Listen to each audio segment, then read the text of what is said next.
Hi, this is John. And this is Derek of Gotham TV Podcast. If you've just watched the pilot episode of Gotham and found our podcast, well, welcome on board. We've been covering Gotham at the UK pace so far, and we're about 10 episodes in. I hope you enjoy our podcast and the Gotham pilot. If you have any comments, thoughts, or feedback, you can get in contact with us at feedback@gothamtvpodcast.com on our website, www.gothamtvpodcast.com. Or you can follow us on Twitter or Facebook. Just search Gotham TV Podcast. Remember, you can subscribe to us and leave a review on iTunes, or listen to us on Stitcher, Player FM, or any other good podcast catcher. We hope you enjoyed listening to us, and we'll talk to you again soon. This is Victoria Cartagena. I play Renee Montoya on Gotham, and you're listening to Gotham TV Podcast. Hey, this is Andrew Stewart-Jones. I play Christmas Allen on Gotham, and you are listening to Gotham TV Podcast.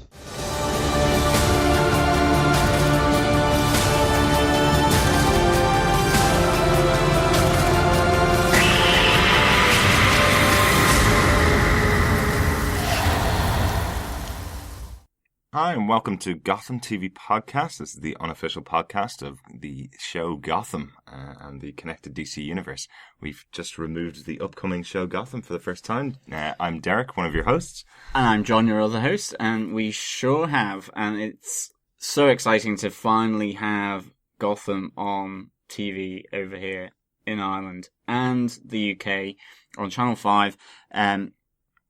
We really want to thank all you guys and gals and ladies and gentlemen out there for sticking with us, because we're about 4 episodes behind. That's extreme patience, and we are really happy about that. And also, yeah, we've gotten some feedback, and that is brilliant, absolutely brilliant. But I can't really think that it's been spoiled in any way. I mean, it's been really expert twittering from everyone who's following us, so that's really good too. Yeah, now I will say I cleared out the Twitter account every morning after each episode was coming up. I cleared out the Twitter account so I didn't see anything from the official channels or anything from the cast. So I've been pretty non-spoiled. That's why I've not seen anything. Yeah, we've been clearing it out every day. So if you're just joining us, we've been running our podcast for the last probably 17 or 18 episodes now at this stage, for the last number of months, so since March of this year, covering all the background, covering all the history, and all the connected stuff, all the casting announcements and all the information in comic books that are connected to the show. Yeah, so we looked at Gotham Central, so there's about 5 episodes there. If anyone wants to check them out, they can just download those particular ones or listen to them on our website. Yeah, we've also covered the Christopher Nolan films, all 3 of those as a trilogy, and did those back to back. If you have a bit of time on your hands, go listen to them. We covered certain sort of event pieces, like the first big extended trailer that came out just after Easter, and also San Diego Comic-Con. And then we also completely and utterly decided we would think, this was our first episode in February where Gotham had been announced, and we just, I suppose, made stuff up. No, we had an educated guess about what was going on. We made nothing up. We have opinions. This is why we have a podcast. This is the point of it.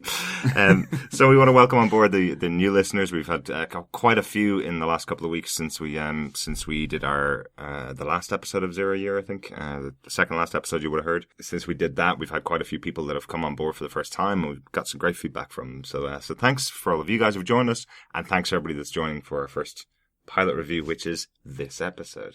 Exactly. And we also did an interview episode with Victoria Cartagena and Andrew Stewart-Jones, which was amazing. And again, we want to thank them so much for their time on that. That was really very generous of them. We did an interview with fan sites like Gotham Addicts, with Sophia and Candice, which was really good, and other Gotham related podcasts like The Legends of Gotham and Before the Bat, which again was really excellent to sort of build that community and get involved with everyone. And one more that we've done, which we mentioned last time, but talking to the Assembly of Geeks about Gotham and hopefully getting them a bit more excited about the show, a bit, adding to their excitement, I suppose. That was really good fun. So we've done tons of stuff, is all we're saying. We're going to keep the opening section of this as short as we can as we go into what you're here for, the pilot review of Gotham. But we have a little bit of news we want to go through first.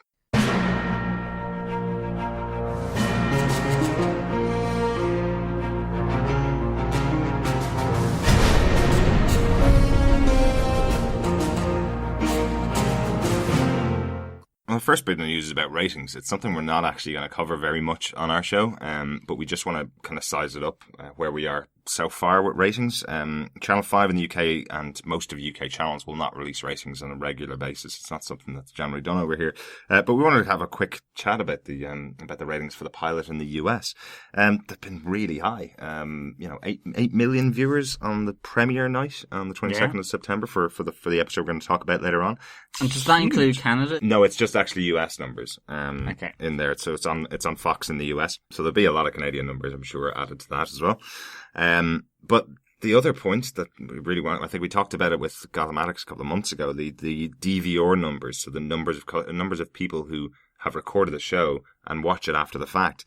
It added about 50% on top of the people that watched it on the first night. So if my maths is right, that's 12 million people that watched the first episode within the first 3 days of it being out there. That's huge numbers. That's really good numbers, yeah. And I mean, just it's that notion that people are watching TV differently now. Now that they've got, it started with the box set DVDs where they didn't watch the episodes, bought the box set, and then flew through maybe a season, 2 seasons, or an entire series of a show. And now that we're all recording it on recorder boxes, whether it's TiVo or Horizon, it's that we're watching TV differently generally. So really, that's the interesting thing. Yeah, absolutely. The other point to make, and we've had some discussions about this in the past about reporting on ratings. Particularly, what comes out is something like The Voice in the US is a huge show, which was in the exact same time slot as Gotham. On the night itself, the day after, when people were reporting it, they were saying that The Voice beat Gotham in the ratings. It actually turns out when you add these numbers in, the plus 3 days, people that weren't at home to watch it at the time and watched it a little bit afterwards, the number of people that watched Gotham is significantly higher than the number of people that watched The Voice, which is one of the most popular reality TV shows on in the US at the moment. So go Gotham. Absolutely, go Gotham. That's brilliant news. And then we also have some really great news that is to do with casting. And that is that Harvey Dent has now been cast for Gotham. It was always postulated, it was rumoured, and now this is the fact. And the actor has been cast to play Harvey Dent. Whether he will become Two-Face or not is another thing entirely. Absolutely. But the person who has been cast to play Harvey Dent is Nicholas D'Agosto. And we know him from Final Destination 5. Yeah. Where I was behind a cushion for most of the time trying to watch this film, which is generally the case with horror movies and gory blood. He is totally not lying. Movies. But I love them, and this was actually a great return to form of the Final Destination franchise, actually. Yeah, it was. Love that film, really good. And it looks like he's going to be... well, he was certainly one of the ill-fated kids in Final Destination 5, as everyone was in the show. But he's basically set out to be certainly a much younger Harvey Dent for the screen. And that he's a young Harvey Dent working his way up the ranks of the legal system in Gotham. And hopefully then we'll see a lot of this interplay between him and Jim Gordon as they try to clean up this city. In a sense, a bit like The Dark Knight. Yeah. With regards to the White Knight of Harvey Dent in that film. But also, it will be interesting to see how he's played, because we have known him from The Dark Knight and his transformation into Two-Face in that film. But we also certainly know him from Gotham Central that we have discussed previously, where he has a relationship with Renee Montoya, who is within this universe, within this TV show, And we also know him from The Long Halloween, which is certainly your favourite graphic novel. Yeah, absolutely. And this is kind of my thing. When I saw Nicholas D'Agosto being cast in the part, and I've seen images of him or photographs of him, he seems quite a young character. But Long Halloween is about the younger some of the younger times in the Batman history and in Gordon's history, and particularly in Harvey Dent's history. I like the idea that they might be going down the path of, he's a young lawyer in the city trying to work his way up to DA. He's not DA at the moment.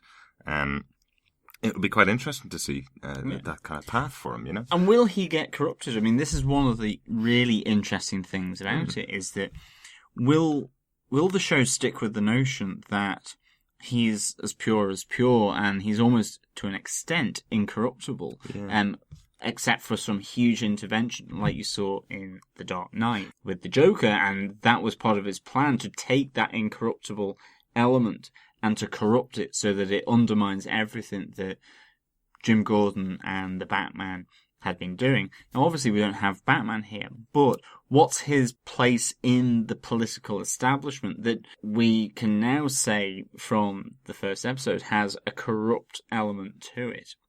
And the suspicion of corruption runs through it.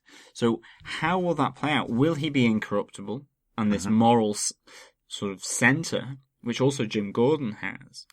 Or are we going to see him that just purely with his day-to-day dealings with crime, with the establishment, with other corrupt elements, that he gets tainted or he gets corrupted? Yeah, I like the fact that actually Harvey plays a little bit in the grayer area than has probably been seen. I think one of the tacks, and we talked about it on our Dark Knight review, one of the tacks that was taken with Harvey Dent was that actually it's not that he's incorruptible. It's not that he is the White Knight. He's seen as the White Knight by the people of Gotham because of the promotion of the press and the promotion of the legal system in Gotham. So it'd be quite interesting to see him grow into that character. Of course, he's a young character. There's going to be moments of choice for that character as we go along. Will he flip a coin to make that choice or not? Is my kind of that's my thing. Will he just flip a coin and make a choice and just happen down the right path, or will this be part of his character?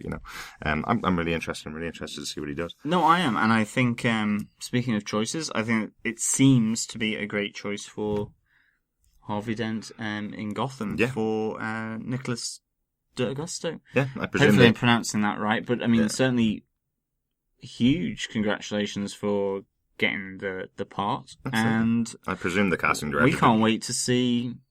I presume the casting director didn't flip the coin for that particular role. No. Yeah, I'm sure there was months and months of casting for that one. Or burn sort of one side of his face and sort of go... Will he look good in 5 years when we burn one side of his face? Is that what they were going for? I don't think so. No, maybe not. But, congratulations. This is interesting casting news, and we can't wait to see it come to the screen now. Yeah. And in our other section of news, we also cover the DC Connected Universe news in our podcast. If anybody new who's joined us, have a little bit of DC Connected Universe news. As I said, we're keeping this short. Where the Teen Titans is joining the expanding list of DC properties that's been greenlit for a TV show. Going to be coming to TNT in the US. For essentially, the show is going to be called Titans, not Teen Titans. So Teen Titans is probably well known for some comic book fans and some cartoon fans as being just essentially just an animated show. But it's going to be called Titans, and essentially the way they've described it is that the show would center on Dick Grayson, the former Robin, who emerges from Batman's shadow to become Nightwing, and he'll essentially lead up the Titans. There's also going to be Starfire and Raven, but isn't it interesting? Nightwing's going to be part of another TV show and not connected to Gotham. It's quite interesting.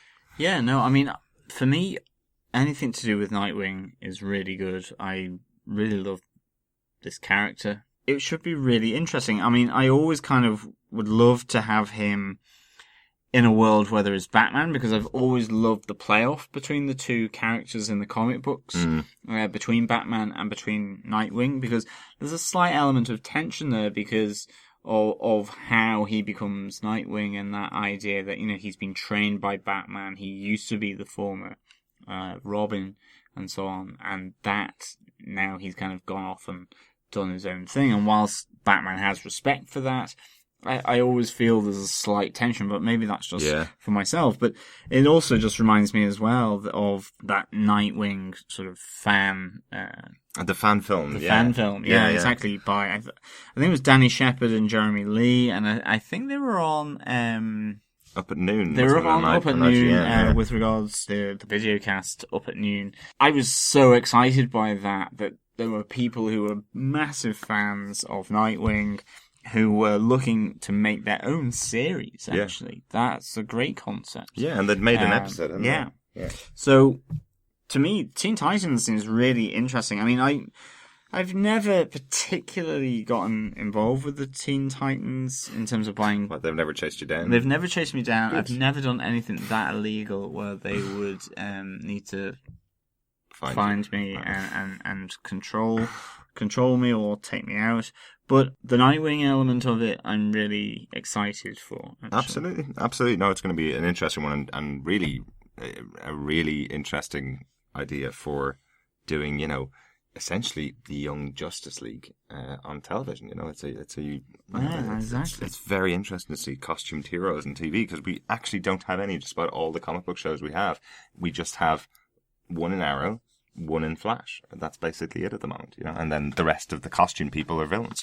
It's quite interesting to have a superhero team. It's quite a nice choice and quite complementary to the entire DC universe. Exactly, but I think with that we move on to our review and discussion of the pilot episode, which I have to say it felt like an eternity for it arriving. Even though it's essentially 3 weeks difference, but 4 episodes because it's on the same day on Channel 5 as it is on Fox in the US and Canada. But it felt like an eternity. Absolutely. It really, really did because. But that's okay. We've got like 5 years of these to do, so it'll be okay. Yay! Well, I think so. I mean, hopefully, definitely. Judging by this first episode, I hope so. Spoilers. But, speaking of which, there will be spoilers for our review of this show. Obviously, we'll talk about every single piece and every single element we can. We have some feedback, which will be coming after our review of the episode. And there will be more spoilers in there. So if you haven't watched the episode, go out, watch it. It's on 5 on demand. If you're in the UK, it's on Fox on demand. If you're in the US, if you haven't caught up just yet. And thanks for joining us for the review. On to the pilot review. Also. Yes.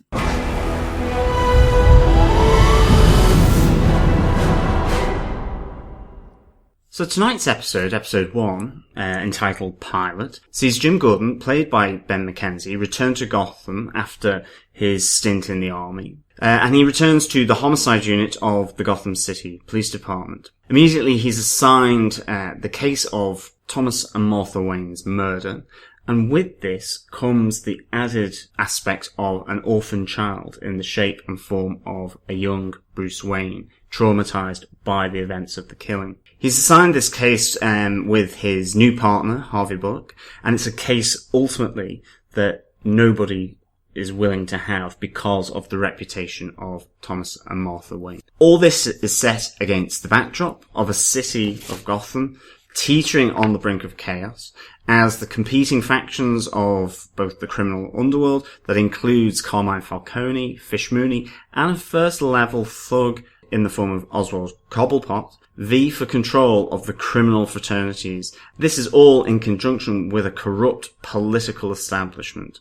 This results in a failed coup by Cobblepot against his former boss, Fish Mooney, that leads to his assumed death at the hands of Jim Gordon as he becomes embroiled into the seedier side of the Gotham City Police Department. So, I mean, with that, what are the immediate thoughts for the pilot? Well, surprisingly, after this many months waiting to see the show, there's always that nervousness about seeing it and will it stand up to what you're looking forward to. For me, I really, really enjoyed it. Overall, I loved the interplay between the characters. I thought there was some really good twists and turns throughout the episode. Lots of information about each of the characters and lots of stuff that we'll be talking through as we go through our podcast, obviously. But yeah, my initial thoughts is, loved it.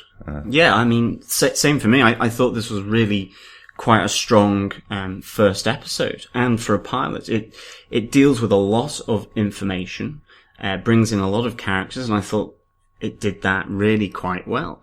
I also loved the tone and the feel and the look of the city. I thought it looked amazing. I thought sort of the whole Gothic features that sort of were placed in the backdrop of essentially New York City was really, really good.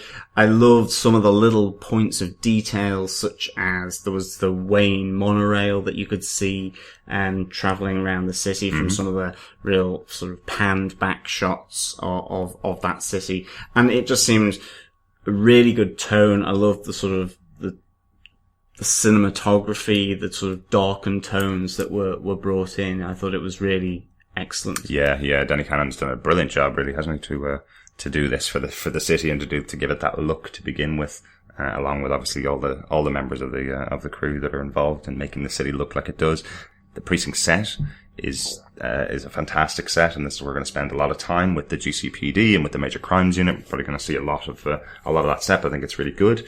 It did have one distraction for me, which was the police lights outside the window, outside every single window in the precinct. I know they're trying to give the feeling that immediately when you get there's a lot of activity and there's a lot of things going on, but I think the police lights is a bit much out of every single window. I don't know how that happens, which would be on a block of police cars just sitting outside with the lights turned on. But that was the only thing for me. I only really noticed it when you kind of mentioned it, but I get the point, definitely. And the set for Fish Mooney's Bar as well, that's a really good set. I like that. Those two sets are really good, and you can see the time, the effort put into producing those sets is really paying off in their look on the screen. They look brilliant, and just they're great for permanent sets. Really good. But essentially, then we are treated. I don't know whether "treated's" the right word, but we start off with the big thing, which is the murder of Thomas and Martha Wayne. Yeah. The thing that Bruno Heller has said is the premise of the show, of the what if Jim Gordon is assigned to this murder, and this is what sets off the whole thing, which is viewed by a young Selena Kyle as well. Yeah, I thought that was really interesting. Loved the idea that she's running around the city and giving you a feel of the movement that she has and the movement that you can have between the whole areas around. So from Chinatown down to the actual alleyway where the Wayne murder happens. I love that feel. I love that whole piece of her stealing the wallet and then the pint of milk and then pouring it out for the cat. I think that's really cute. Nice little clip. The fact that she has no lines, exactly who the character is, even as a first time viewer. If you know the comic books at all, you know exactly who Catgirl is, essentially. Well, that was really good. One thing I do love about the murder scene itself is that it takes a lot of pieces from previous versions of this particular murder. We've seen it many times over the 75 years. Absolutely. Yeah. So essentially some of the lines that are in there particularly are stand out to me, things that were in the Batman 89 film and repeated again in Nolan's films. The give me your money and necklace, which is what the robber says, where Bruce's father says, we're cooperating here, calm down to him. That's again, from previous versions. The necklace being pulled off with the pearls dropping to the ground is absolutely, that's an iconic piece. And then finally, the iconic shot of Bruce kneeling on the ground, screaming, and his parents dead in the shape of a bat symbol is really amazing to see in live action, which we haven't seen before. Absolutely. One of the slight differences here, though, is that his face is covered. He's got a balaclava on. The murderer, that is. Yeah. So we don't know who it is, unlike, say, in the 1989 Batman film where you see the person's face as he shoots Thomas and Martha Wayne. Yeah. It's Jack Nicholson from the start. Exactly. In this case, it is going to be a proper investigation into it because you do not know who is the murderer in this case. I think one of the things for me from this death of Thomas and Martha Wayne was, for me, it was really great and important to see blood. I think one of the... Important's definitely the better word there. Yeah. Important is, the better word. Yeah, important is definitely the better word. What I mean by this is that certainly, for example, in Batman Begins, it was a very bloodless affair. And of course, a gunshot is never a bloodless affair. And so that idea of seeing the blood come out of the chest of Thomas and Martha as they're shot, the fact that their shirts and blouses are starting to stain with blood, and the young Bruce Wayne gets it on his hands, it adds to then what I think is a really intense and great bit of acting by David Mazouz, because the intensity and the pain and the panic that comes from having blood on his hands, his own parents' blood on his hands, is really, really good, I think. I think it really jumps from the screen as being a very traumatic and deeply sort of emotional point in this kid's life, which ultimately sets him on a path that we know will turn him into the Caped Crusader, into Batman. So I thought that was some really excellent bit of acting, and I loved that scene, and I thought he did it really, really well. Oh, absolutely. I think we spoke about it before when we'd seen it on the trailer. It's still really impactful, and I've probably seen that scene 50, 60 times at this stage over the course of the last 7 or 8 months that we've been podcasting. I've seen that scream over and over again. But when it's in the scene itself, it's got background music leading up to it, which is quite intense. The background music drops out, and it's just David Mazouz's scream, which is so impactful still after all this time. And I think he does a fantastic job. Speaking of David Mazouz's acting, this scene really stands out to me, where he talks to Jim Gordon about who the killer is. A man came out of the shadows. He was tall, with the black mask, and he had a hat and gloves and shiny shoes. He took my dad's wallet and my mom's necklace. And then he shot them for no reason. I should have done something. I was too scared. There was nothing you could have done to stop what happened. But there is something you can do now. You can be strong. I just think this is a great and really moving scene between the two of them. I love, that this is setting up essentially everything that we know from now on for Bruce Wayne. And the scene itself is the setup for it.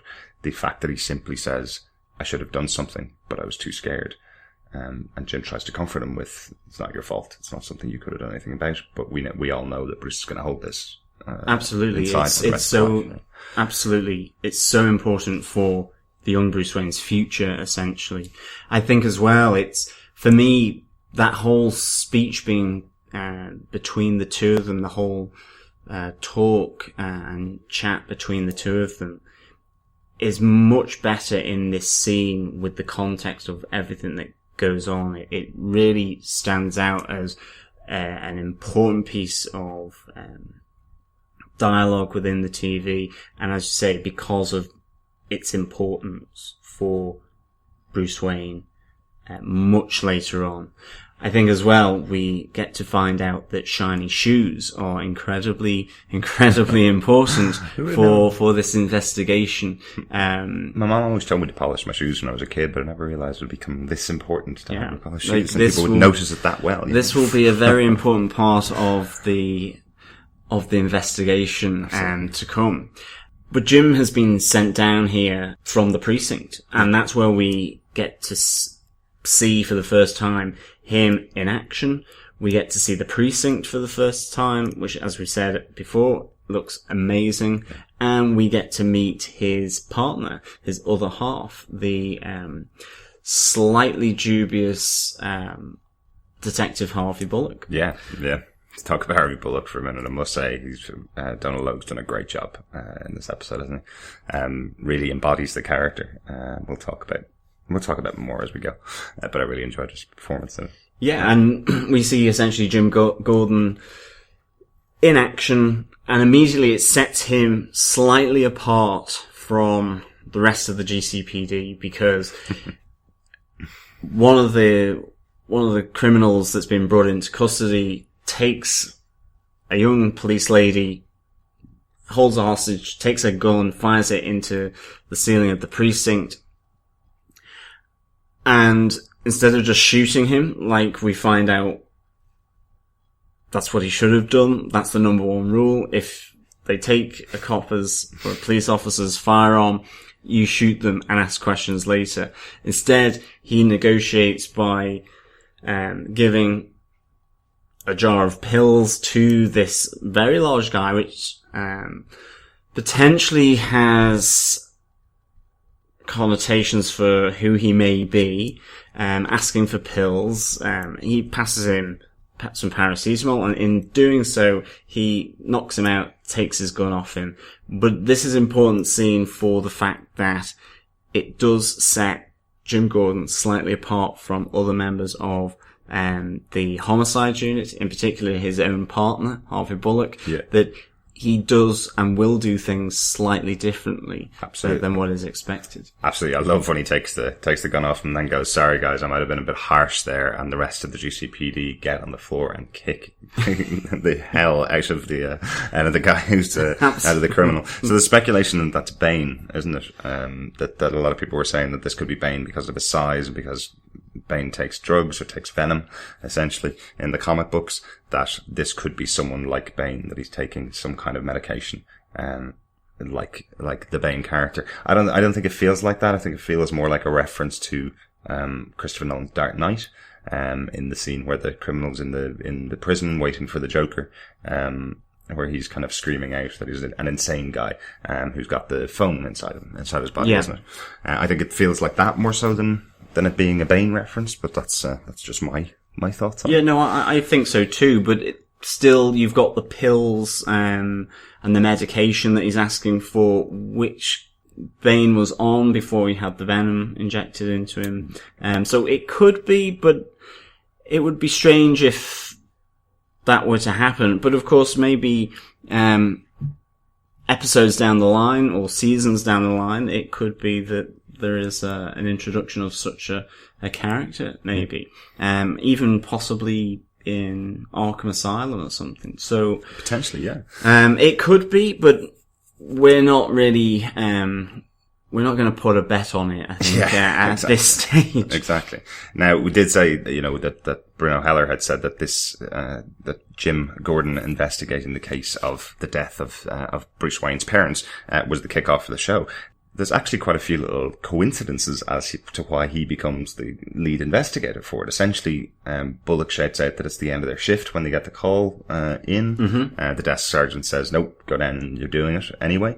Bullock gets down and with Jim to the location, sees who it is, and says, "I don't want any involvement in this. Give it to Major Crimes. They'll be really happy to take this case off our hands. So I don't want to have this big a case." If any of those points hadn't happened, essentially, if they hadn't been given the case, then Jim wouldn't have been the person investigating it. It would have been Montoya and Allen who would have been the investigating officers. Absolutely. Completely changing the show, essentially. So I like those little coincidences that led up to it, and I like there were a couple of outs so it wouldn't be Jim Gordon. I like the way that was set up.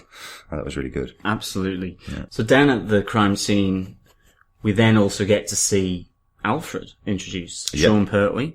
And again, it's these little bits of detail that I really, really enjoyed from this episode. He's very bolt upright, very kind of military, esque, and that I think is really good. And I think leading the young Bruce Wayne away back to the car to take him back to Wayne Manor, he just sort of turns to him and says, "Head up," and shoulders back, head up, chest out. Don't give away anything that you might be absolutely shredded internally because you've just witnessed your parents' murder. It's very kind of keep everything in check. Yeah. Head up. Don't give anything away to anyone who might be watching, press or whatever. Yes, so I know his his accent is slightly different than we've seen from Alfred before, but he's definitely got the stiff upper lip Brit about him, doesn't he? Certainly, yeah. Yeah, I love his quick conversation with Jim at this point, where he goes, you think you're going to solve the murder? Because he makes the promise to Bruce that he's going to solve the murder of the Waynes. He says the same thing to Alfred, and Alfred goes, "Yeah, new boy, are you? Good luck, mate." It's really interesting that Alfred knows about the city far better than Jim Gordon does. But yeah, really, really good scene. Yeah. Yeah, so this essentially leads us into the investigation by Jim and Harvey of who's the killer, essentially. This is now going to form the main portion of the show and the main portion of the season, really, I think. Yeah.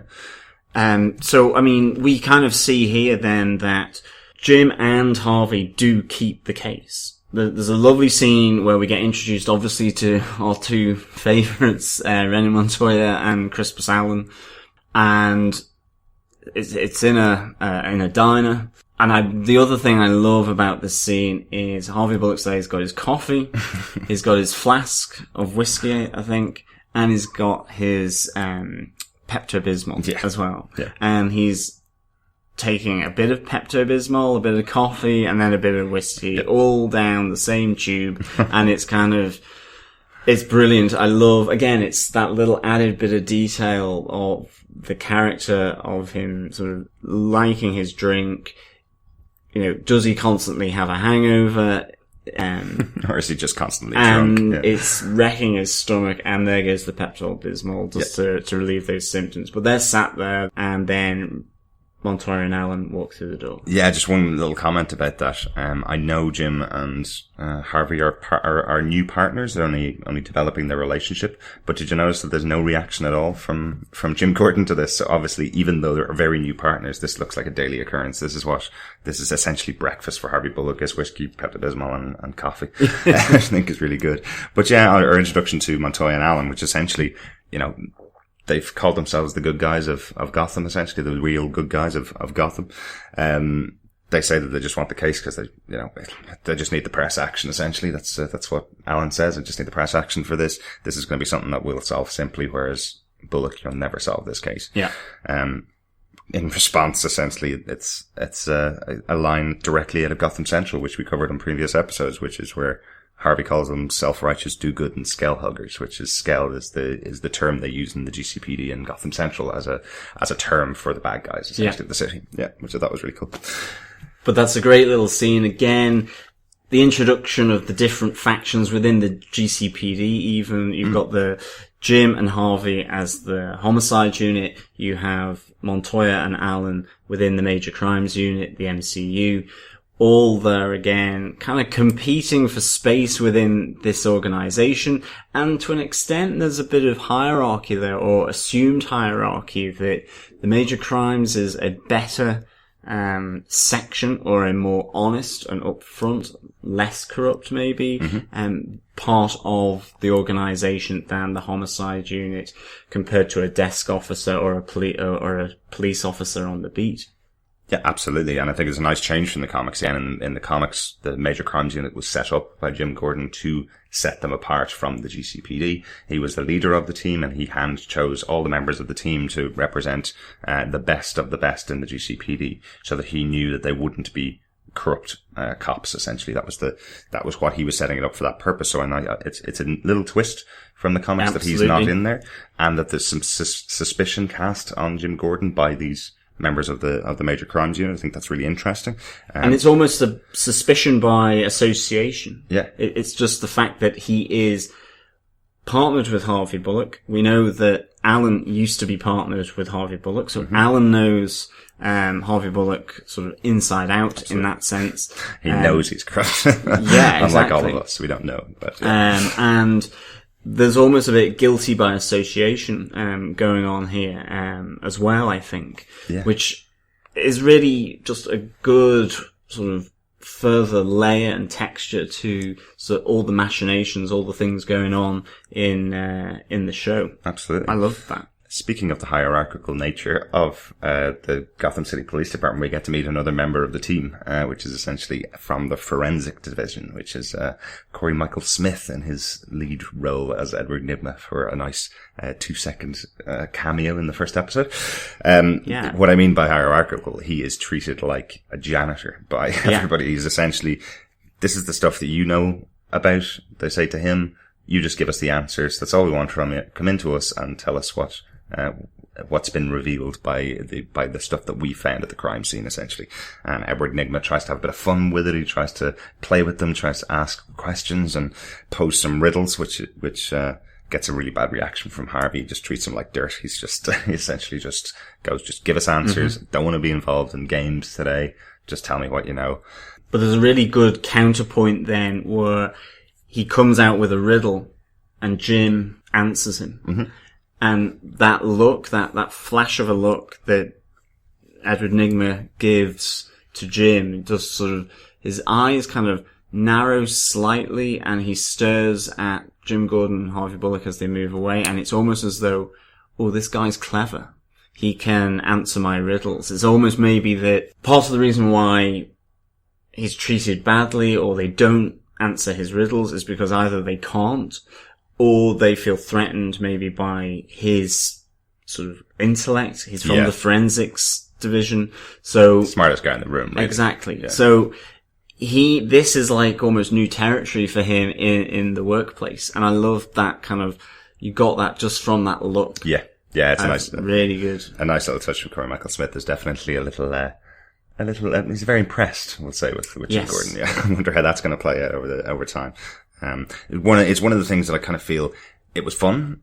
I'll have to see a couple more episodes with Edward Nygma in them. I really liked a couple of things, exactly as you mentioned. But it could be just that little touch over the top. If this is every single time we see him, he tries to do a riddle and he does a little dance and he's essentially trying to play a game every time that we see him. It could be quite difficult to take. It could be a bit too over the top for the show, the way they're going with it, but we'll see over time. Yeah, we need to just see how this plays out and how the characters develop, because I mean, that's very much an upfront thing, and absolutely, to me, that would come with it being the pilot episode for the show. It's a means of selling it, but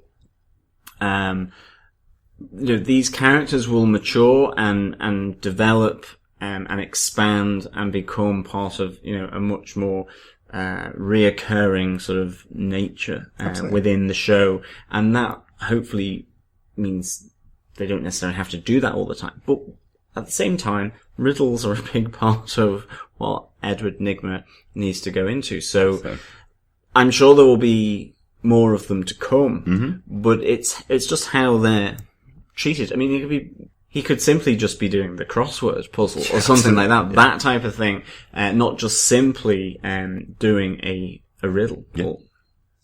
Yeah, absolutely. Speaking of interesting characters, we're now on to our second big pairing in the show, essentially. We've got Jim and Gordon. We've got Jim and Gordon. Jim and Gordon. We've got Jim and Harvey and Bullock. We've got Jim and Harvey on one side of the coin, and on the opposite side of the coin now we're going to get to see Fish Mooney's team, essentially. Maybe this pairing's fish and chips. Fish and penguin, yeah. So we got penguin and chips. Penguin and chips, yeah. So we got Fish and Oswald Cobblepot out in the street with Butch Gilzean, who's Fish's right-hand man, laying into someone with that famous baseball bat of hers. Yeah. So there's I feel very sorry for this poor character with his lisp and yeah, essentially it looks like he's tried to steal some money from Fish, and she is not a happy bunny. She certainly isn't, and I liked her, to be honest. I thought she came across really well. I thought the flash of colour, like the red that she had in her hair, that streak of red, in her wig, you mean? Well, yeah, in her hair, the streak of red, the red in her bar, all that kind of, that was that colour that lifted the tone slightly, actually, from the much greyer tone for all the other areas, or the paler, darker tones that seem to be much more a part of the rest of the city. Yeah, of Gotham. it's definitely got that 70s sepia kind of tone. It feels like something that could have come out of the streets of San Francisco or Starsky and Hutch, maybe that kind of type of show. Whereas because she owns a club, you know, you've got kind of cabaret, you've got other performances, all this kind of stuff. It seems much brighter, much more colourful, and I think maybe that's a tonal thing that they did there. But I liked that, and I thought I did actually think Fish Mooney had some of the really good lines in the show as well. Definitely. You know, a cool glass of milk. I really liked that phrase.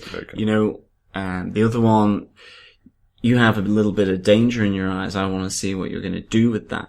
Really, I think really good lines. Really just encapsulate Jim and what she's seeing him as. And given that her character is supposed to have almost that superpower, I mean, that's not the right word to use, of being able to read people very quickly. Yeah. That's supposed to be her, thing that she can do. She can look at someone and read them very quickly and kind of get a sense of who they are, what they are, and maybe what they're going to do. So that I liked. Yeah, that's essentially how she's gotten to the place that she is and how powerful she is in the city, essentially, is by reading people over time. The other thing that, about the colour in Fish's club, essentially red is the colour of danger. This is a warning to you if you're watching the show for the first time. This is your bad character. This is the one you gotta watch. You gotta watch out for this girl. Which I think is a really good touch. You know, but we get to see, while she's talking to Bruce and Harvey, we have to find out that she has a previous relationship with Harvey. We don't know what that relationship is. It could be that he's just, you know, the drunk cop that's sitting at a bar every single night. Yeah, he's a good customer. But it kind of makes mention that he lets her off a lot on a lot of crimes that she may be involved in because of the type of characters that work for her. That's the way that it's explained by Harvey. It may previously have been romantic, you never know. That kind of thing. And then we get to see again, Jim Gordon's stood there whilst Harvey Bullock and Fish Mooney are kind of sort of almost canoodling, yeah, playing, being playful with one another, whilst you hear the screams of the guy being beaten up outside in the alleyway. And Harvey Bullock almost answers for Fish Mooney when Jim says, "What's going on out there?" And he says, "Well, sure, we can take a look if you don't mind. If that's okay by you, Fish, you know, take a look at it. I'm sure there's no one who will want to press charges out there."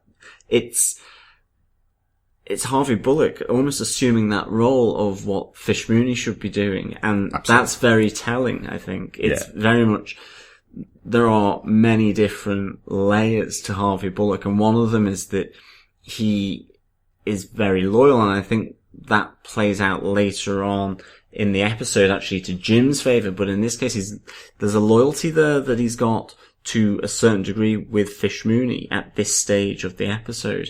And he's saying, "Go on, Jim, you go and take a look.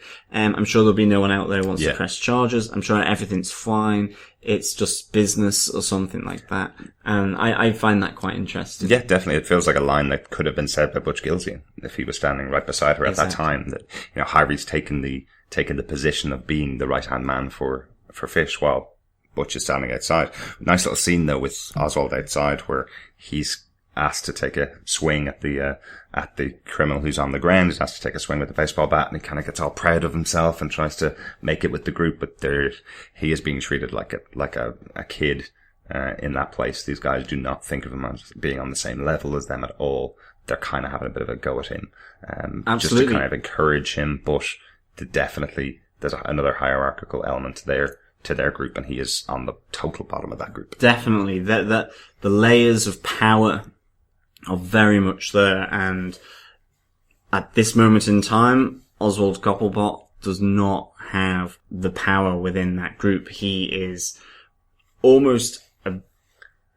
a first tier thug, and actually you kind of get that a bit later on in lower than that, isn't it? Even lower, because later on he's actually rubbing Fish Mooney's feet. She asks him to sort of massage her feet, and that's kind of, she wouldn't ask Butch Gilzean to do that, or the other two guys stood there, and that's really quite telling.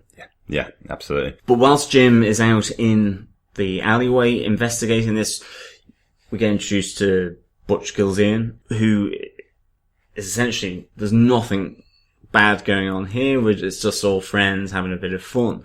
But in this moment, there is no idea of what's being discussed, potentially, or talked about within the club between Harvey Bullock and Fish Mooney. Which later on in the episode, it would appear that there has been some discussions about the case and about the murder of Thomas and Martha Wayne. Yeah. So yeah, essentially there's a break in the case, apparently, that comes out of nowhere. Harvey calls Jim, who's at home with his girlfriend or fiancée, we think, Barbara Keane. Yeah. Played by Erin Richards. Played by Erin Richards, the lovely Welsh actress. Mm-hmm. It's really a nice scene, actually, between the two of them, where she's essentially saying that you seem like you're a bit out of your depth here. If you're out of your depth, let me know. But if you are, you know how to swim, don't you? Which I think is really a really nice response to the "Are you out of your depth?" I've heard that phrase many, many times, but I've never heard the you know how to swim, don't you? So swim, which is the line from her. Anyway, Harvey calls Jim up to tell him meet me at 4th and Grundy in an hour to talk about this case, the break in the case that he's had. Which is 4th and Grundy, so that's a little reference to Solomon Grundy from the comic books. Born on a Monday. That's it. Can't remember the rest of the no, I can't. The rest of the rhyme off the top of my head, but I'm sure one of our listeners is shouting at the radio now, going, "I know what it is." But that was a nice little touch. But essentially, yeah, Harvey calls him while he's sitting in a pub, drinking away. Once again, I have to say, Donald Logue plays drunk like no man I've seen for many, many years.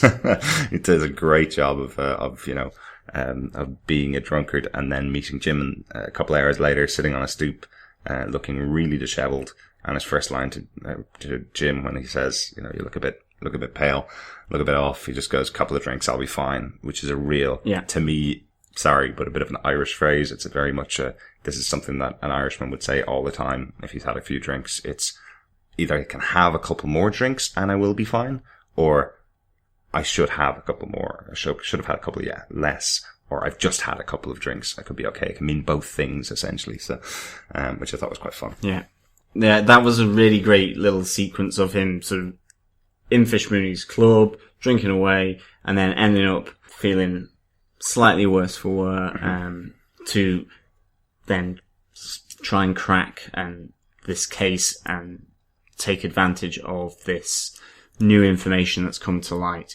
And this is where they essentially come into the flat of Mario Pepper. Mm-hmm. And we get introduced to the young Ivy Pepper. Yeah. It's Claire Foley, the Irish actress Claire Foley plays Ivy Pepper, young actress who was in the horror film before, was she? Yeah, so she was in The Haunting, I think it was. I'll have to check that one up. But I like that. It's a nice little scene just to say hi to Ivy Pepper.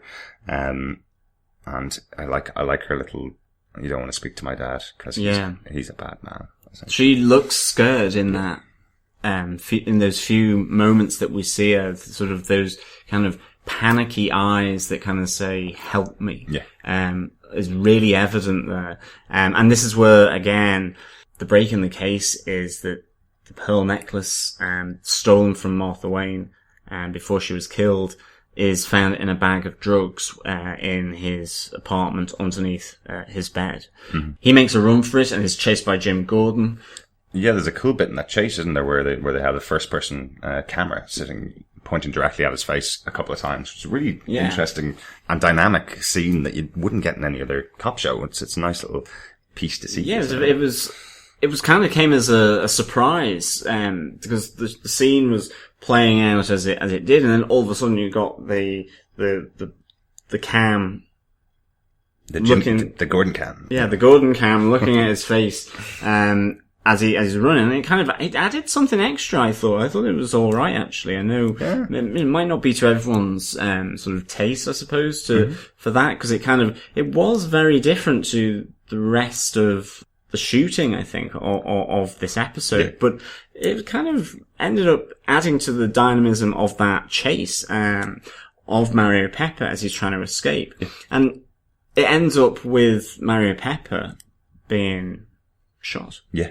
By Harvey Bullock, because he's wielding this knife and practically about to take Jim Gordon down. Yeah. And Harvey Bullock comes to the rescue and shoots him stone dead. Yeah, I like that essentially Harvey's a man of his word. If someone draws a gun on a cop, then you shoot him. That's what he said. He set the rule up at the beginning of the episode, and now he's just done it. So, it's a bad end for Mario Pepper, and poor little Ivy Pepper, now lost her dad, because of Harvey Bullock. So exactly. And I think again, the way Ivy Pepper was introduced, I thought that was really nice. I think all the way through this, I think, this element of, there's too many villains and so on. I thought they were kind of introduced quite nicely. In this case, you had Ivy Pepper being introduced by association that her dad is a suspect in this case, and he's a low-level thug and runner for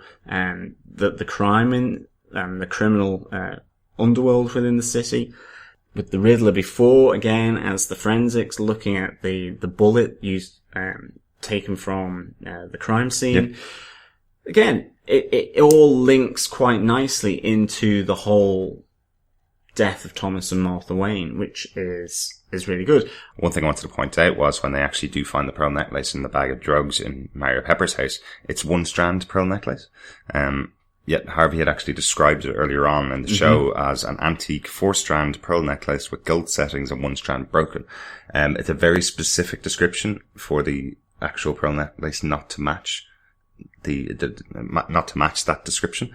I assume the prop department had heard that description. So this should be an indication to us as an audience that Mario's being set up, because it's only within a couple of minutes. We should have been paying attention to the fact that this isn't exactly what Harvey had described that's been found in Mario's house. Absolutely. And that's one of the big things here then, is that Mario Pepper is essentially being framed, and we get this. We could have got it from, if we had been as keen-eyed as yourself, Detective O'Neill, from those sort of key little elements that were giving us clues along the way. But we certainly hear it from then Oswald Cobblepot, and this is where he's making his play. Montoya and Allen, they're in the car. He just kind of slides into the back seat and essentially says that Mario Pepper was framed by the police department, Jim Gordon, Harvey Bullock, with Fish Mooney. He saw planting the evidence there.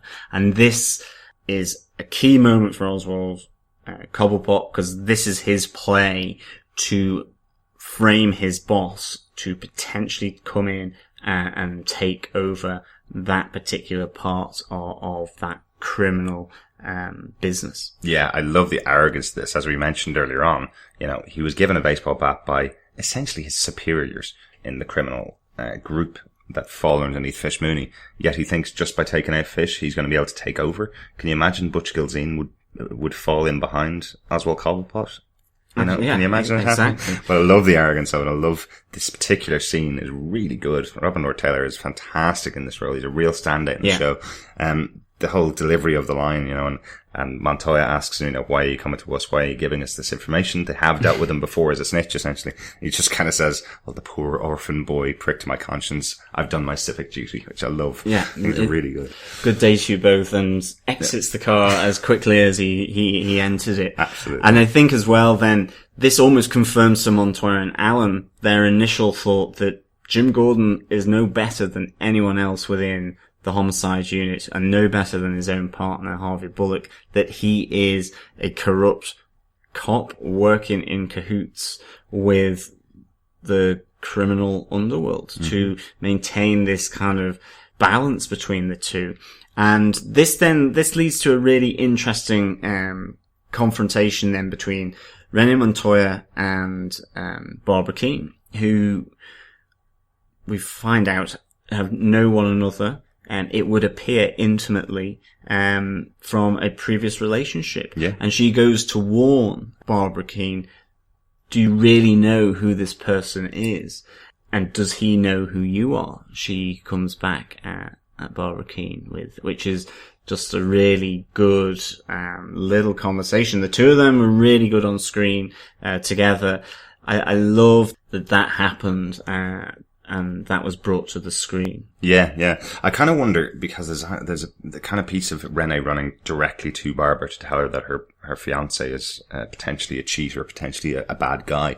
It kind of struck me while I was watching it as, would this be something similar to the kind of possessive relationship that Harvey Dent had with Renee Montoya in Gotham Central that we spoke about in Half a Life, where essentially, even though they've broken up, even though they only had a very, very small relationship, if you could even call it that, between Harvey Dent and Renee Montoya, that Harvey is constantly after Renee Montoya and constantly following her and constantly believes there's something there.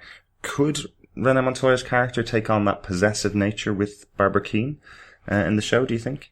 She could, but I think it's more that she's still looking out for her. Maybe, and protective. Yeah. I think it's more a protective thing.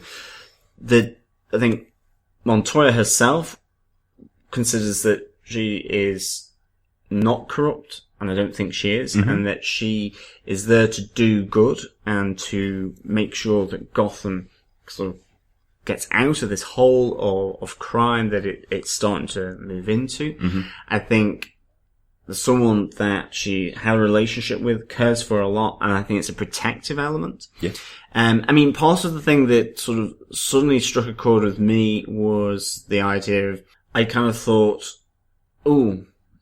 maybe a detective wouldn't go to someone, even though they are almost, former lovers, used to be in a relationship together, would they go to someone with that information on such a sensitive case? Yeah. And I suppose they wouldn't, but I love the fact that was then resolved later on in the episode. Yeah.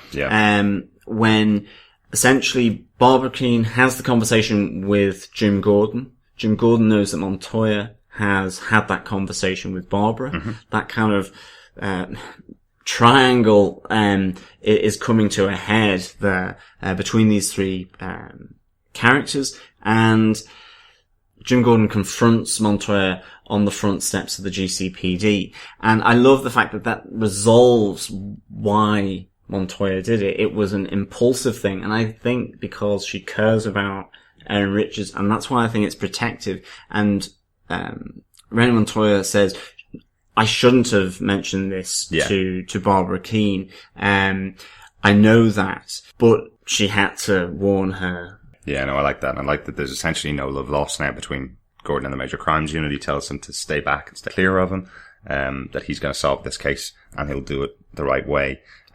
It's a really great little scene. It's a real tense scene between Montoya and Gordon, and to the point where then you have Allen coming in and you see his loyalty to his partner, Montoya, and this all starts to really kind of go, well, there's a lot of loyalty being thrown around here, coupled to sort of the suspicion of the major crimes on other parts of the GCPD, in particular homicide unit. It could really sort of be an explosive thing to happen. Yeah, absolutely. It's really interesting that Gordon, essentially, we know as the audience watching the show, Gordon and Montoya and Allen are all on the same side. They're all working together for the betterment of the city, and he can't even catch a break with the two most likely people that he should be working with in the GCPD.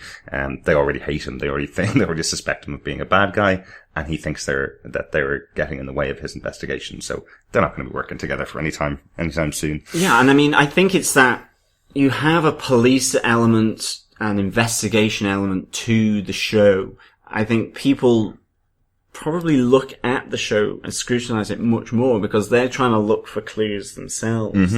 And anything that potentially can go wrong, or it seems inconsistent, or the continuity goes. I think people for shows that have police in them probably a bit more sort of tuned into that. And so I really like the fact that the writing it almost felt as though it knew that, and the writing was excellent. It was that they resolved things that maybe stood out immediately within that scene as being, oh, well, I'm not too sure whether that would happen, or, oh, I don't know, how do they know that, or how do they know this? And for me, there are a few of those moments, but they all got resolved, and I thought that was a really good thing for the show as well. Yeah. And if one of those other elements then comes out with Fish Mooney taking down Oswald Cobblepot. Absolutely, what a great scene. This is where we then come to the payback for his betrayal. But first, it's Joker Watch, episode 1.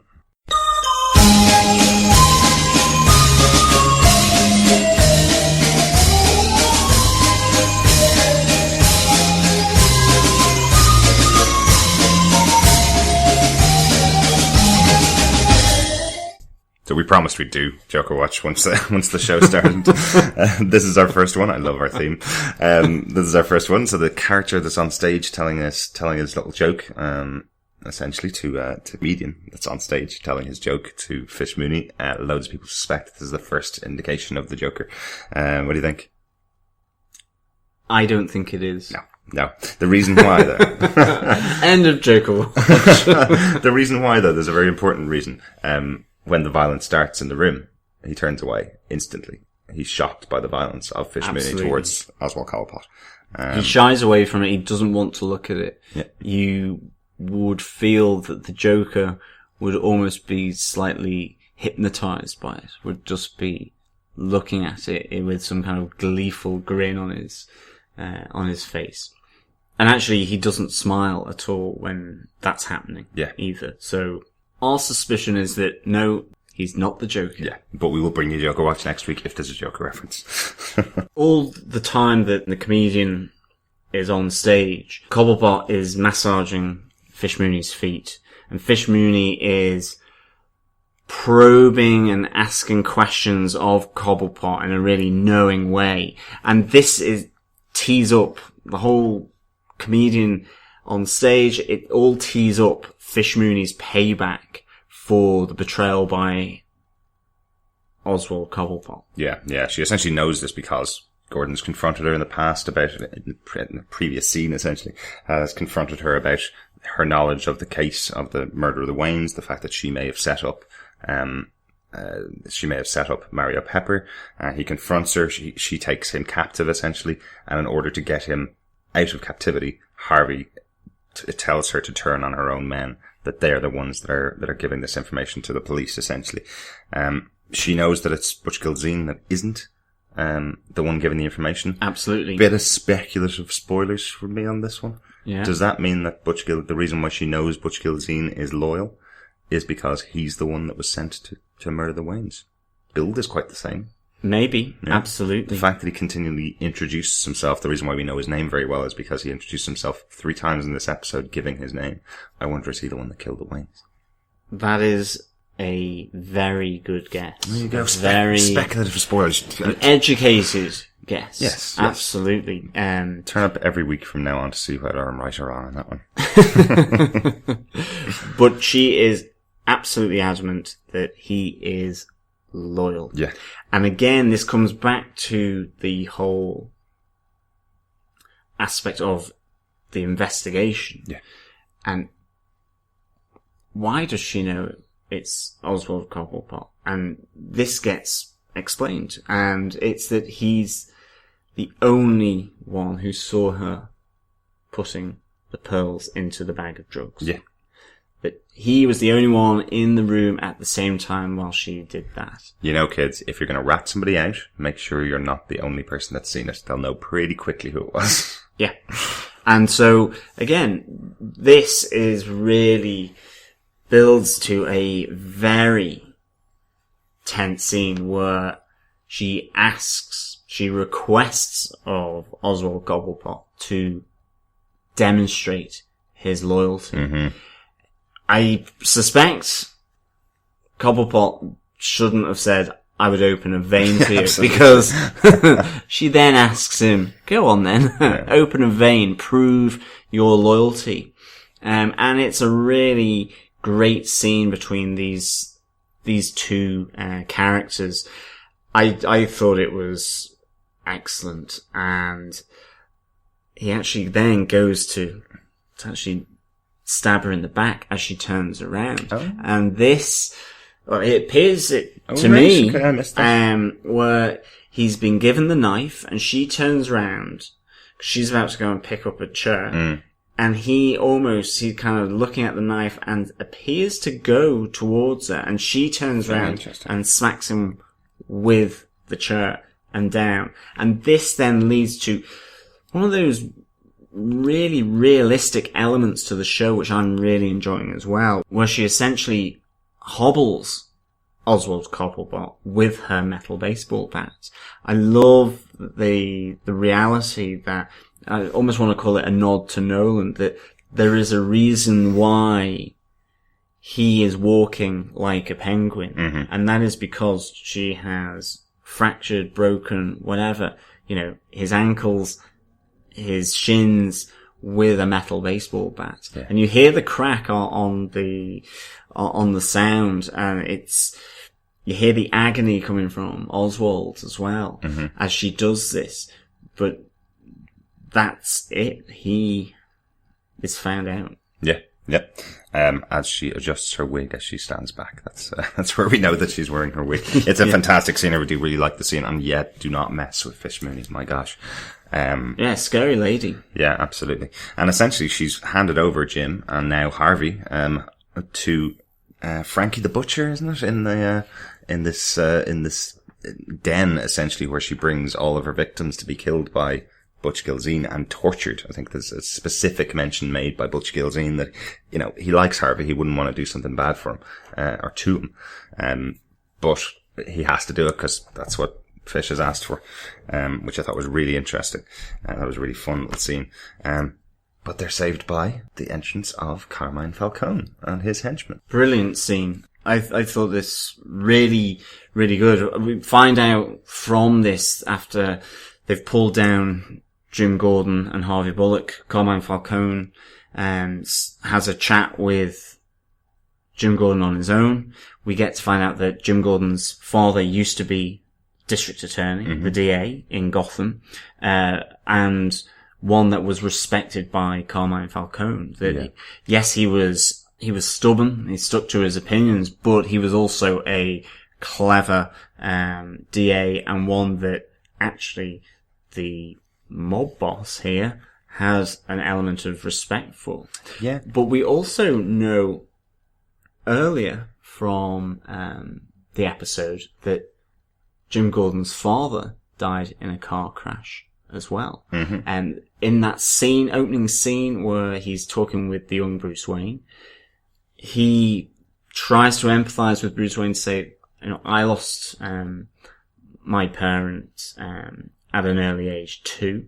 And he talks about his father dying in a car crash. Yeah. So you don't know how this is going to play, but yeah, essentially the way that Falcone is talking to him is very much saying, you're a very stubborn guy, much like your father, which is, it almost comes across as a threat. Maybe I've watched too many mob films, but it almost comes across like a threat. Don't be stubborn like your father.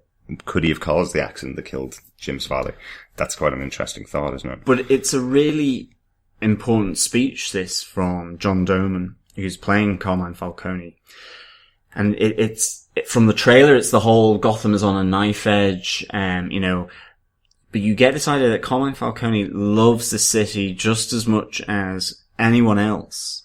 But he encapsulates, I think, a huge element of this show, which is, and in a sense, the essence of it. This idea that the organized crime in the city of himself, Fish Mooney, and other mobsters, this organized crime exists with and because of law enforcement. It's this idea that he says is that he runs a business. He doesn't want uncertainty. And this chaos, this Gotham teetering on a knife edge of chaos, seems to hint of something beyond mob crime. Yeah. And the type of crime that Carmine Falcone is involved with, whether it's laundering money, drugs, certain theft. This is big organized crime that is run like a business, and anything that upsets that is just as bad for them as it is for the citizens of Gotham. And this hints at something else, which will come to a bit later, from the conversation that Oswald Cobblepot has with Jim Gordon. I think that this ultimately suggests that there are other criminals that maybe are very different to, organized criminals. Absolutely. Like the mob and Carmine Falcone. Yeah. Yeah. And one thing I do love about the episode in this particular scene as well is that it does actually wrap up the Mario Pepper storyline. Completely. It's essentially, John Doman's Falcone says and confirms that the replica was supplied by Fish to the cops, to make sure that Mario Pepper was set up, for this murder, because quite simply, this particular killing, as big as it is, would ruin the city if there was no culprit found. The city would start to turn even darker, where people would lose hope if this killer wasn't found, which I like that little wrap up. I thought that was really good. And I think it keeps the ambiguity of Thomas and Martha's death.